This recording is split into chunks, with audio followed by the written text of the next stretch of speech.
अभी कुछ दिन पहले ही मैंने इंडिया पाकिस्तान के ऊपर एक वीडियो बनाया था। दोस्तों, पाकिस्तान हमेशा वॉर में इंडिया से हार क्यों जाता है? वैसे अब मेरे कुछ सब्सक्राइबर्स क्योंकि पाकिस्तानी भी हैं, तो उनको ये बात अच्छी नहीं लगी, तो उन्होंने इस बात को पॉइंट आउट करना स्टार्ट कर दिया कि सीज फायर इंडिया ने ही किया था। बेसिकली इंडिया डर गया था पाकिस्तान से, इसीलिए इंडिया ने सीज फायर कर दिया। अब मैं आपके सामने कुछ डेटा रखना चाहता हूँ, उसके बाद आप खुद डिसाइड करना कि आखिर सीज फायर किसने किया होगा।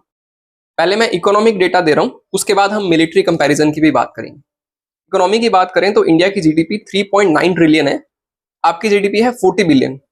यानी कि बिलियन और ट्रिलियन में क्या अंतर होता है ये आपको पता होगा। पर कैपिटा जीडीपी भी हमारी आपसे डबल है। उसके बाद फॉरेक्स रिजर्व का तो कहने ही क्या, हमारे पास 640 बिलियन डॉलर है। उसके बाद आपका 9 बिलियन डॉलर है, ठीक है। उसके बाद इन्फ्लेशन रेट हमारे यहाँ 5 to 6% है, आपके वहाँ 10 से 12% है, भूखे मरने वाले हालात हैं। उसके बाद अनएम्प्लॉयमेंट रेट यहाँ पे 7 to 8% है, आपके पास 12% से भी ज्यादा है। 1991 के बाद इंडिया एक भी बार आईएमएफ के पास नहीं गया बेल आउट के लिए, लेकिन आप अभी तक 24 बार आईएमएफ से बेल आउट ले चुके हो। कुल मिला के उसी पे जीवन चल रहा है आपका, उधार पे। ये बात हुई इकोनॉमिक कंपैरिजन की। अब थोड़ा मिलिट्री का कंपैरिजन भी देख लेते हैं। अगर एक्टिव मिलिट्री की बात करें तो हमारे पास 14 लाख है और आपके पास 6.5 लाख है। डिफेंस बजट ले लो चाहे तो हमारा है 73 बिलियन और आपका है 10 बिलियन।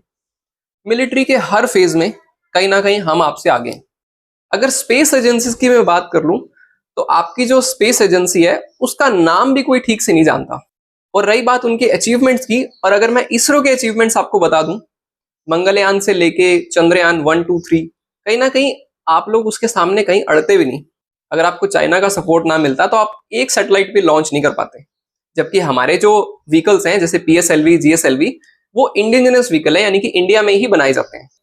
अब आप खुद सोच के देखो कि अगर हम आपसे हर चीज में आगे हैं तो हम सीज फायर क्यों करेंगे? बस इसमें एक चीज है जो ध्यान रखने वाली है, वो है न्यूक्लियर वॉरहेड्स। हालांकि हम आपसे आगे हैं अब न्यूक्लियर वॉरहेड्स के अंदर, लेकिन अगर हम एस्केलेट कर देते सिचुएशन को और अगर एक न्यूक्लियर वॉरहेड जो कि छोटे से छोटा 10 किलोटन का भी यूज किया जाता, तो जो हमारी सोल्जर्स, जो हमारी मिलिट्री आगे बढ़ी होती, वो पूरी की पूरी खत्म हो जाती। उसके बाद जो इससे आगे के लॉसेस होते वो बहुत बड़े होते। अब हालांकि आप तो पूरे नक्शे से ही साफ हो जाते, लेकिन उससे हमें फर्क नहीं पड़ता। क्यों? क्योंकि आप पहले से ही बर्बाद हो। जो व्यक्ति पहले से ही नंगा हो उसकी बेइज्जती नहीं करी जा सकती। लेकिन हमें दुनिया में डेवलप्ड नेशंस के बराबर आना है, हमें अपनी कंट्री को डेवलपमेंट की ओर लेके जाना है। इसीलिए हमारी रिस्पॉन्सिबिलिटी भी बहुत बड़ी है, और कहीं ना कहीं इसी वजह से एस्केलेशन को हमने उस तरीके से नहीं बढ़ाया।